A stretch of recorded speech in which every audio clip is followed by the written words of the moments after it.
Hello, welcome back to my channel. Welcome back to my kitchen in Glasgow, Scotland. Today we are making lemon date bites. Lemon date bites are sort of a twist on a Larabar, which is basically dates, nuts, and some type of flavor added in, and these are one of my favorites. These are super simple. They're just made with cashews, almonds, lemon juice and lemon zest, dates, vanilla, a little bit of salt, and I'm also using hemp seeds for extra protein. So this is a really simple recipe, but I'm also going to share some tips for making this if you don't actually have a food processor or if you want to make this without any special equipment whatsoever. So keep an eye out for that. As always, this recipe and any special tools that I'm including in this video will be linked in the description box below. And while you're taking a look, be sure to subscribe to my channel. Okay, let's get started. Get your ingredients prepped and ready to go. Since we are using lemon juice and lemon zest, we want to make sure that we zest the lemon before we juice it. That just makes it a lot easier to zest. Now, let's talk about the dates. In this recipe, you can use medjool dates or deglet nor dates, if that's how you pronounce it.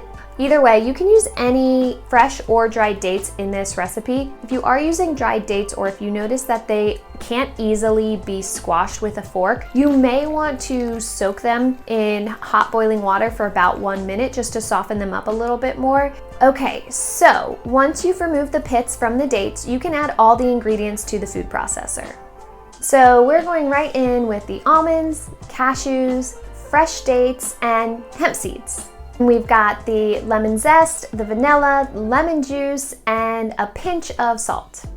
It's really quite simple. You just put the lid on and blitz it until it reaches the consistency that you like. I like it a little bit on the chunkier side, so I don't blend everything until it's perfectly smooth.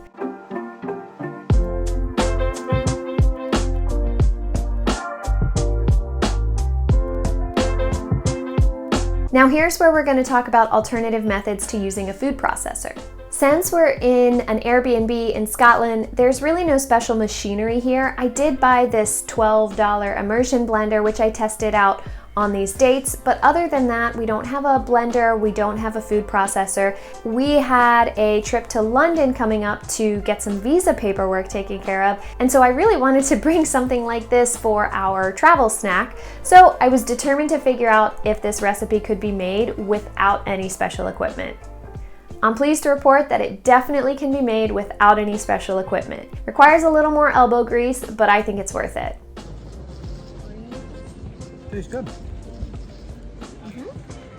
Cheers.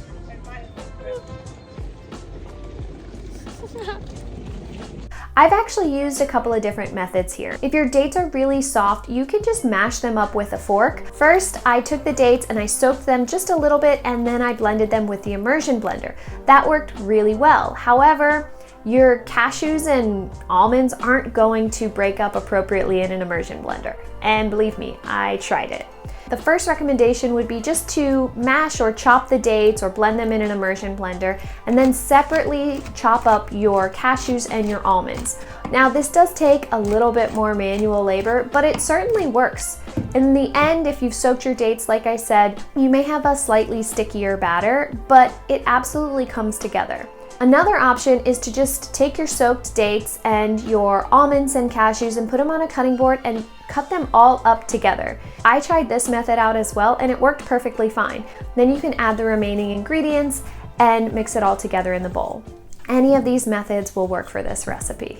At this point, the method is the same. You want to scoop out a little bit more than maybe a tablespoon size and roll it between your hands until it forms a sphere.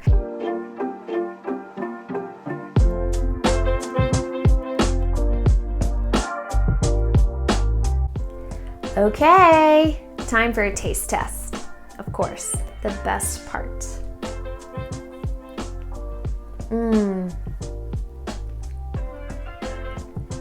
So good.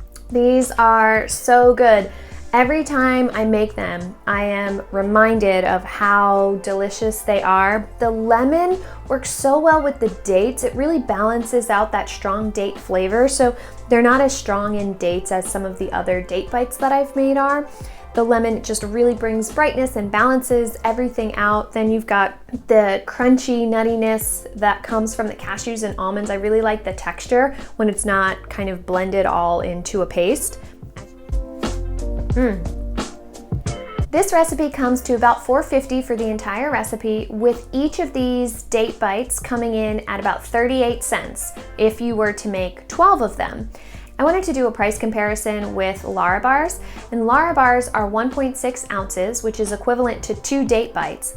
But a Larabar is about $1.99, $2 usually, whereas 2 date bites comes to less than 80 cents. This is a pretty significant price difference, so if you have the time and ability to make this yourself, I definitely recommend it. Okay, that's it for this recipe. Super simple. I hope you got some really good tips for maybe trying this at home, even if you don't have a food processor. If you like this recipe, please leave a comment below and subscribe to my channel for more healthy, affordable recipes and nutrition tips. Okay, let's dig in. It's definitely a price savings. That doesn't make sense.